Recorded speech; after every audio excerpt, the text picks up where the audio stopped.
Syria merges Kurdish-led Syrian Democratic Forces into state institutions. I was going to wait a little bit to cover this, and the reason was that I just wanted to see more reactions to it, but you guys immediately, of course, are just throwing it at me, so I'll just cover it now.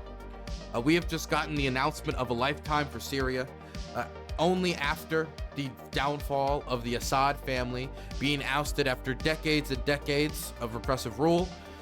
There is now a merger that is being announced by the SDF to Syrian Democratic Forces, which is made up of the YPG, the YPJ, and a lot of Kurdish-dominated militias, as well as Arab militias as well, that worked with the United States in the fight against ISIS and defended a lot of the homes in northeastern Syria after the government of Syria, led by the Assad family, fled that area to go defend their strongholds on the coastline.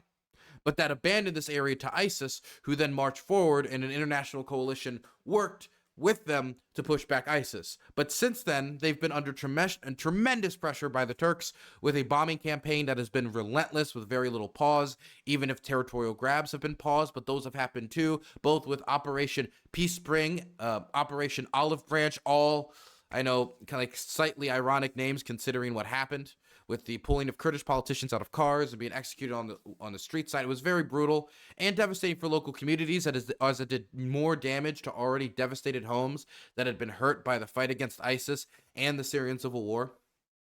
And so there was a lot of fear about the Turkish invasion into Syria expanding, the Turkish air campaign against the SDF and SDF territories expanding, about a potential Turkish attack on the city of Kobane in order to push out the Kurds because of the SDF's, but specifically the YPG and the YPJ's ties to the Kurdistan Workers' Party in Turkey, which Turkey views as a terrorist organization.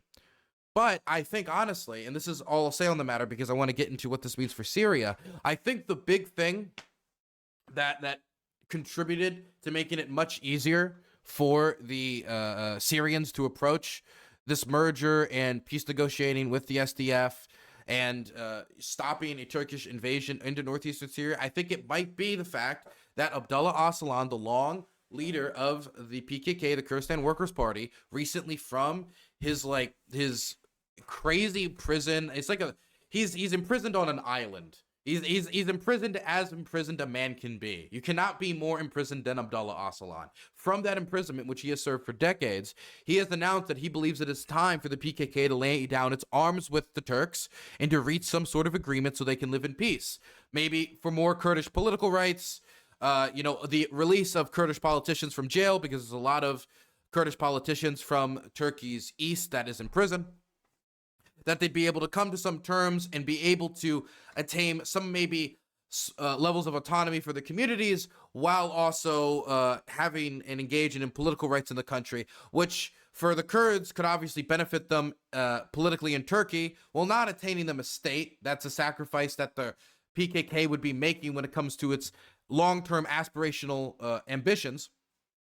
And for Erdogan, I think a lot of it is he wants to run again, but currently the Constitution restricts him from running again. And if he wants to change the Constitution, he might have to get support from Kurds in order to both support him in elections, but also so he could change the Constitution and push it through without too much societal upheaval. Because I believe Erdogan wants to serve another term if he can, because he enjoys being at the top of politics and he does not want to go down the ladder again. Now, that's a big deviation. But point is, the moment in Turkey, due to both Erdogan's personal political ambitions and Öcalan's statements and concessions, and the PKK's seeming openness to the idea of peace negotiations with Turkey, I think have made it easier for the Syrian central government to work with the SDF in merging and stopping a Turkish invasion to not only protect those communities, but also further Turkish domination deeper and deeper into Syria. And I think this is honestly, I think this is fantastic for Syria. I think there might be some, radical party apparatchiks who, no, we should have held out. you know, we had to do what we could to like make an independent Kurdish state in Syria, or, you know, if you're talking about the ideological diehard foreigners, like, oh, the communist revolution, that was never gonna happen. It was never gonna happen. The most important goal for the communities there, for the people who had gone through a brutal Syrian civil war, who had gone through Turkish bombing, who had gone through fights from the TFSA, the Turkish-backed Free Syrian Army, and of course the brutal life and death struggle against the slave army of ISIS, which was literally enslaving Kurdish and Yazidi women. So this, for me, avoiding another Turkish invasion is fantastic. Avoiding further violence between the Syrian government and the SDF is fantastic.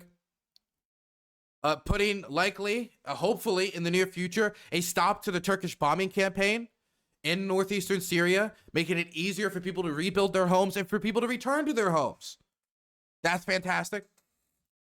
Now, there's going to be a question when it comes to the SDF about what they were able to achieve from the Syrian capital when it comes to their communities' both self-defense needs, considering that the last government abandoned them to ISIS and they went into a life and death struggle against a genocidal terrorist entity, and they want those types of protections, but also certain levels of autonomy due to the fact that the Syrian government has historically repressed the Kurdish communities.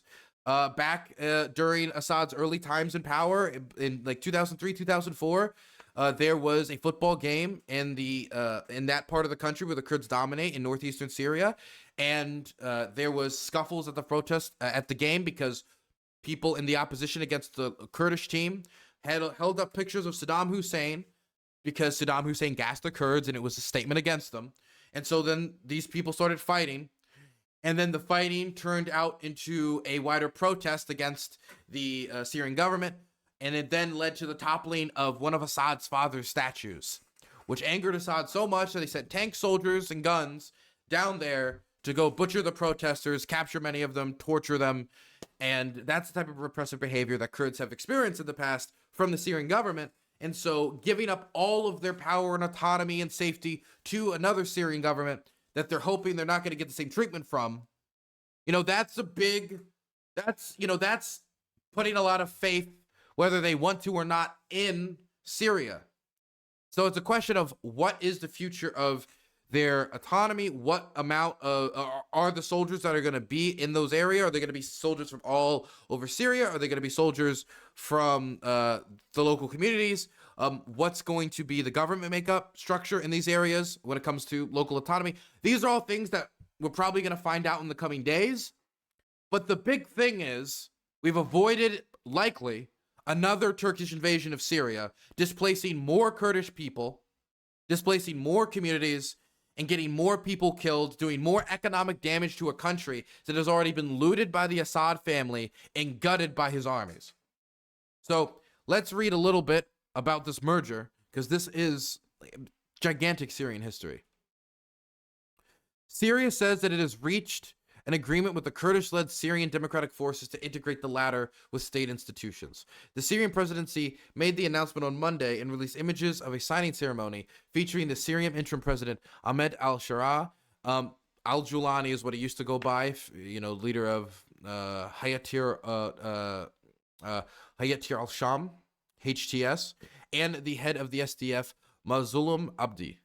The agreement emphasized the unity of Syria and stipulated that all civil and military institutions in northeastern Syria be merged into the administration of the Syrian state, including border crossings, the airport, and all oil and gas fields.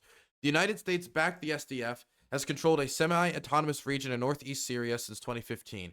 The agreement, if implemented, would bring that territory under the full control of the Syrian central government.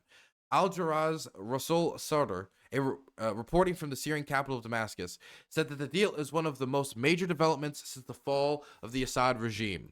Whether Syria was going to remain as one territory or be partitioned was always a sticking point. It was being partitioned, I don't think was ever really likely. Unless Turkey goes in there and was doing land grabs, or somehow they were able to develop a Kurdish state between a hostile Iran that would be hostile to the idea of, you know, that type of like Kurdish political movement, and Kurdish autonomy right on its border when it has such a large Kurdish population. Iraq might have some concerns as well. And then, of course, there is the ever-present looming Turkish army right across the border, which hates them with a passion. At least definitely the ones that were trying to make that, not only the idea of probably a Kurdish state being developed there, but definitely one with the ties that it had to the Kurdistan Workers' Party. The agreement includes a ceasefire in all of Syria, the SDF support in combating pro-Assad fighters, and SDF support in combating pro-Assad fighters. It also includes an affirmation, so that does mean that these SDF fighters are going to be kept in the Syrian armed forces. So from the way that's talked about, if the SDF is going to be used to fight here, they're not going to purge them out or strip them of all their guns and just empower their own guys. Hopefully, I mean, I'm being very hopeful here. It all includes an affirmation that the Kurdish people are integral to Syria and have a right to citizenship and guaranteed constitutional rights. Al Jazeera's Sadr said it was unclear what exact constitutional status of the territories controlled by the SDF would be and whether it would retain some autonomy. He also noted, in the multi-ethnic and religiously diverse countryside as Syria, there may now be demands to give special status to other groups. For Damascus, once you have given special status to a certain ethnicity or a certain sect, then the question is for other sects like the Alawites, the Druze, are they also going to have special status? That is not clear for now. Discussions over the integration of the SDF into the Syrian state have been ongoing since the fall of Assad, but were hampered by divides fostered over years of war. The SDF had a more ambitious position towards al-Assad than other opposition forces, and was accused of being allied with the regime. Well, for the position, their position would be, Assad's here, we don't see him going anywhere, and so we're going to be willing to try to find some deal for us to retain some amount of autonomy so Assad doesn't come in and completely dominate our communities, or ISIS doesn't come in and there's some amount of stability. Now, the opposition would say that's collaboration, that is conceding to them, that if you were to be fighting against them, then maybe you could help add pressure to them. But then from the other side, they're also fighting the Turks. They're also fighting ISIS. They also did a lot of the lion's share of the fighting against ISIS. And so if they were to then open up another fight against Assad, which in the last few years, you know, they've been mostly dealing with the Turkish incursions, it would be kind of like a two-front war, which I'm sure the Turks would probably take advantage of to crush them from one side as the Assad regime tried to deal with them from the other. So, I mean, they were probably thinking of how they could get to the end of this civil war as an existent entity with them not giving up all their property or rights or self-defense away to a regime that had abandoned them, or to the Turks who want to conquer them, or to a jihadi group that wants to slaughter them in the name, for example, ISIS. So, but of course, if you're part of the FSA that's been fighting Assad and only fighting Assad and fighting Assad since the very beginning, all of this is going to sound like a big barrel of excuses. But a lot of the SDF also was made up of FSA fighters who had also fought against Assad. I do want to put that out there.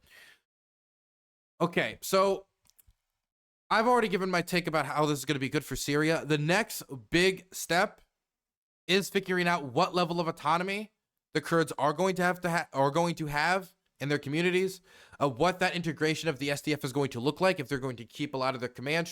Obviously, I think it's going to be restructured to some extent, but are they going to divide up their men and put them into different units so they're not all concentrated with like, oh, we're just going to take the SDF units and just put them in the armed forces, or they're going to take them, split up the man, put them in different units so they don't have like a bunch of Kurdish dominated units, or we don't know how that integration is going to look. But considering, Turkey's ever-present threat, the opportunity that's been offered by Öcalan, and the fact that the White House right now to say that they would be an unreliable partner of the Kurds would be an understatement at best. Remember, Donald Trump was the guy who said we're going to pull out of Syria in the middle of the night, announced it after not talking to his advisors whatsoever. And then when asked by the press, sir, why did we abandon the Kurds? We have this tradition of doing this and you've done it again. And he said, well, they weren't with us at Normandy. They weren't storming the beaches of D-Day. Neither were the Israelis. Neither were the Japanese. In fact, we were, kind of scuffling with them elsewhere. It was stupid logic. but it was the logic he used, and then he flip-flop on the issue before eventually landing on, we'll stay for the oil. And so if that's the other power broker you have to guarantee your security upon, the same power broker that sold you out last time to the Turks and led to a bunch of people dying, I think it makes sense that, you know, the SDF leadership took this moment to move. As one could say that not only did an Aslan open up a window, but that Trump was closing another. A Kurd is a Kurd. Don't know how Anna was able to do that WIC panel you were on. I couldn't chin her position. I would have gotten everyone's channel banned by saying dark stuff. Thank you for the $10. I appreciate it. You know, I'm impressed Anna can put up with those conversations. And sometimes, you know, considering how much this war has affected her personally in her family life and, you know, her everyday experience of having to run into the corridor, being woken up in the middle of the night, being shaken, thinking like, oh, is this it? Oh, I guess it's not it. Oh, is this it? Oh, nope, I'm still here. Oh, I guess it wasn't it. Nobody should have to go through that. And then especially then have to go through that, go on the internet, and then hear the worst takes about that. They would need some guarantees that the Syrian army would assist the SDF if Turkey kept bombing. I mean, if Turkey was to keep bombing the SDF, even with this agreement, I mean, I don't see how that would be possible. I mean, I don't know how they could justify it. One second, I wanted to make sure that we did get to see at least some images of what people in Syria, you know, look like right now, or like how they're reacting to everything, because they have been people look happy. People do look happy.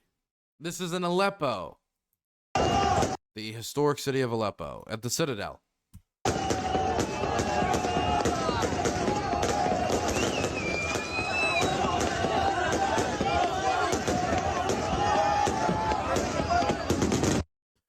If there's any people that have earned those fireworks, them.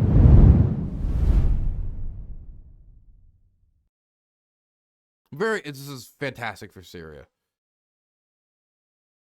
This is fantastic. I'm really happy for them.